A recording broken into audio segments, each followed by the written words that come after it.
if y'all can hear that thunder, but that's currently what I'm trying to race.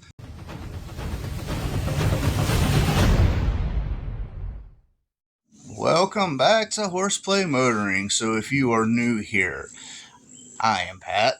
This is my 90 LX Mustang. It is a 302, soon to be on spray. I have the Nitrous Express kit, as you can tell, sponsored by Nitrous Express. There's the bottle, sponsored by Recoil Audio. All that's in. NexgenEfi, LMR, carbon fiber steering wheel. Everything has been done on the channel. And this is just a little update video to show y'all some of the things I'm working on in the background and why a ton of progress is not getting done. Alright, got the other alternator out. If y'all can hear that thunder, but that's currently what I'm trying to race. So it says my package is 3 stops away. Hopefully they deliver it to the right daggum place this time, and I can get it thrown in before the weather ever gets here. Alright, well, the package was in a different package. This is the original package, but it's got damage to it and a red label on it. So hopefully that does not mean what's in here is damaged. Alright, so it opens this way. That's where the hole is. And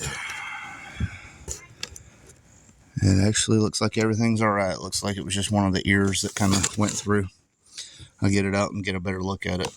Alright, everything's good as far as that goes, so I'm going to put it on here. This is a 130 amp alternator. This is just from Amazon because nobody had it local that could get it to me within a few days for some odd reason. I don't know why. New alternator is in and all wired back up. Got the ground, got the power. I always run a ground to the case, even though you don't have to. There is a spot, so I do it.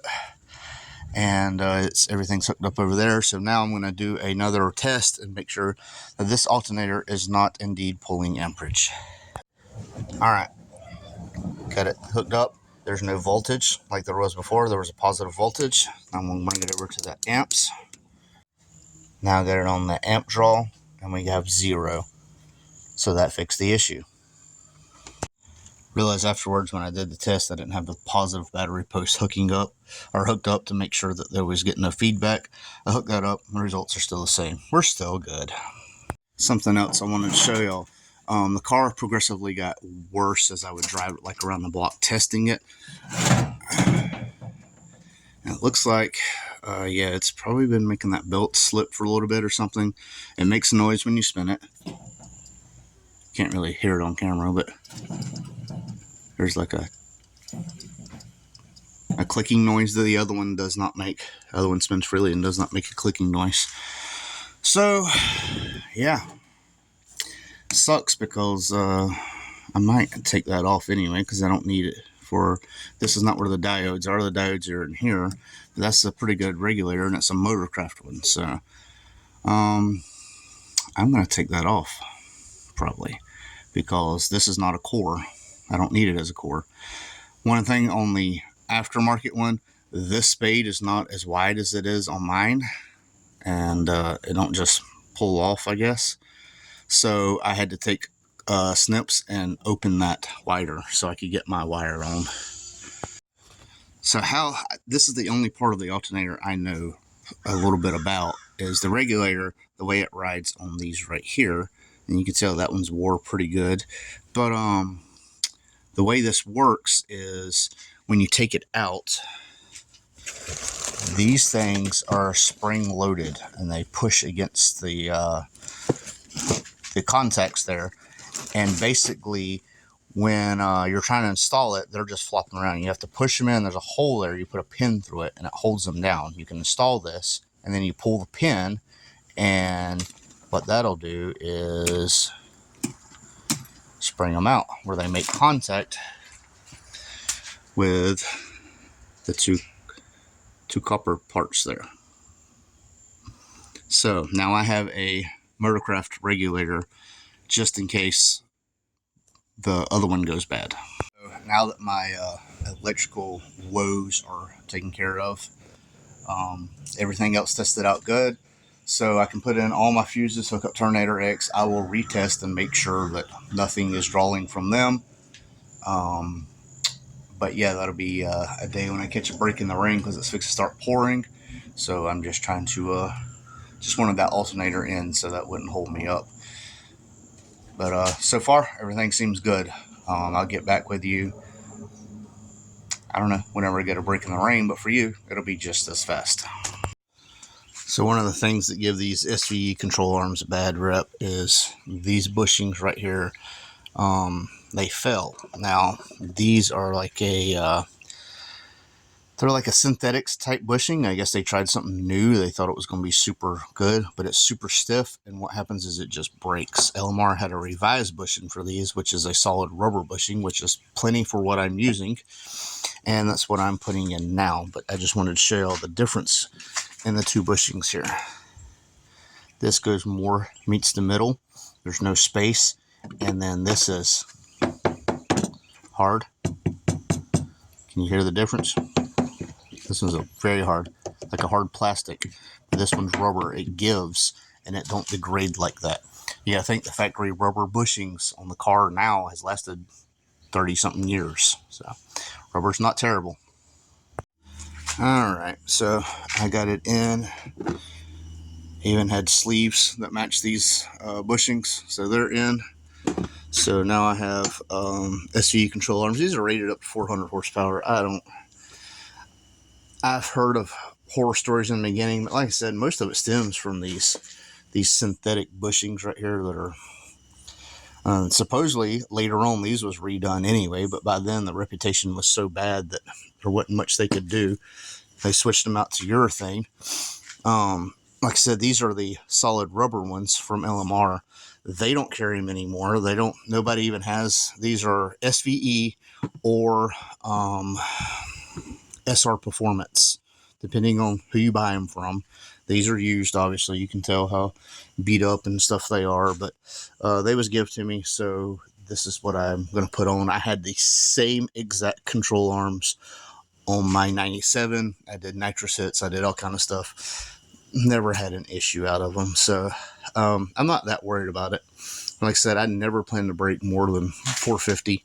I think I'll be super comfortable with 450 horsepower on spray. Off spray, 300 horsepower.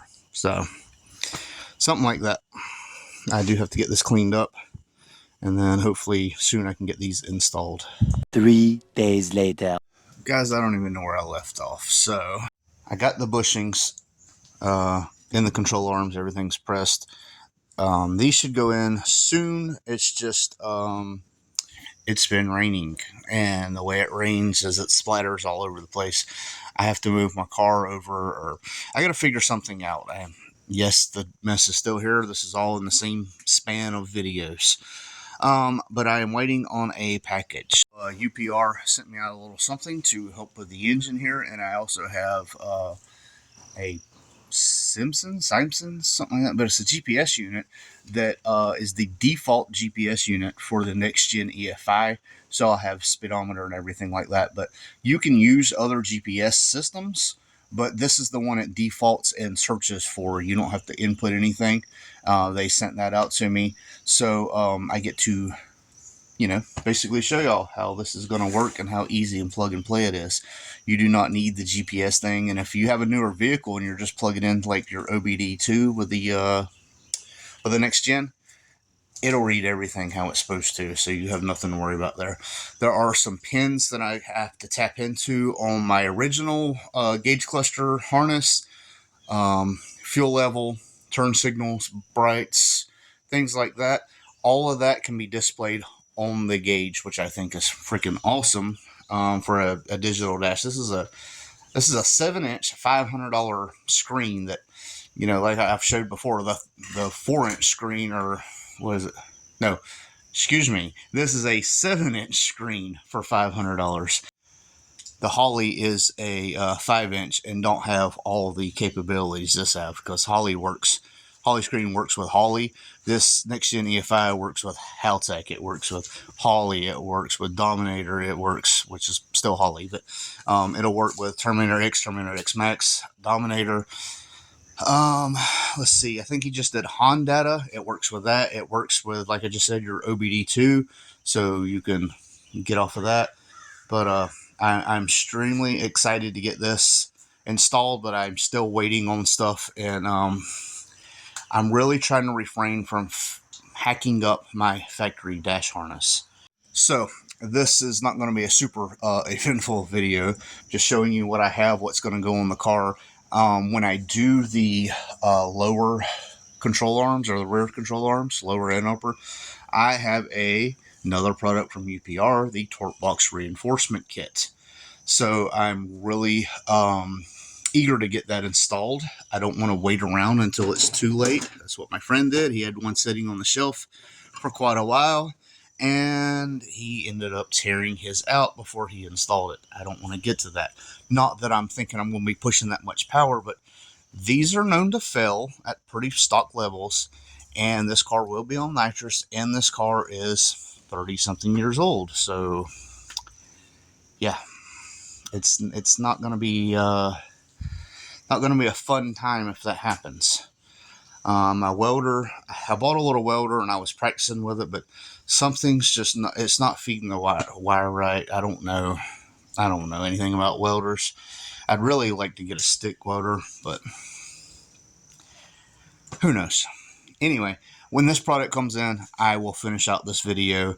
It'll be a few hours for me, but for y'all, it'll be like this. You can see from UPR. First off, love when they send me decals. So what's next is in this right here. So we're going to get this open, and voila. Again, nothing crazy, but this is going to help out a bunch in the engine bay. So this right here, this is your EGR, I guess you'd call it a crossover. It had coolant that ran through it. Your EGR was on the backside. Mine's been deleted. I got this huge space here, and I have no need for it. So this will get deleted, and that plate will go there, and essentially it'll just move this stuff over, and yeah, it'll be a lot cleaner. It'll be just one little piece in there versus having all that nonsense with hoses and bolts and everything coming out of it. It'll also allow, when this moves over, I can put a different coupler on this and bring this back out and actually have more room holding this than just that little piece right there. So it should help out a lot. I do have to get shorter bolts though, so that'll be the first thing I'll have to tackle there. Only thing else I see being an issue is with this being so thick. When I delete it, this bracket essentially is going to get moved over, which is going to cause it, because it comes so far down, it's going to hit this right here, I believe. So I might just have to fab up a spacer that goes right in this section, which shouldn't be terribly hard. But yeah, that's something I got to keep an eye on. So even though I got some figuring out to do, I'm still super excited about this because it's going to get rid of all that port, the coolant crossover, the ugly plate on it. Everything is just going to be this, and the cable is going to mount to this. Like I said, I'll probably just have to make a standoff, pretty much like a, let's see, essentially if that was a stud, then I'd have a nut, and then it would just hold it that far away. I think that should be fine. 2 bolts should hold it great, and I'm not too worried about figuring that part out. Even if I have to get a solid square piece of aluminum to space it out, that's fine too. I'll get it figured out. So hopefully this will be Tuesday's upload, Thursday's upload. Hopefully we'll have progress in it. I don't know. The kids are out of school Monday, Tuesday, Wednesday, and they go Thursday and Friday, and then they're off for the weekend, of course. But because a fair is in town for like livestock fair, and it is such a big thing around here that so many students miss because of it that they just close the school. Why go? You know? Enough of me rambling, enough of me not getting anything done. This is Horseplay. Thanks for watching, and we out. I won't turn around, I done made it this far. Look back now, that wouldn't be too smart. Shoot for the stars even when it gets hard. Put my faith in the Lord with the 16 bars. I won't turn around, I done made it this far. Look back now, that wouldn't be too smart. Shoot for the stars even when it gets hard. Put my faith in the Lord with the 16 bars. I won't turn around, I won't turn around. No matter how far I go, I'll never come.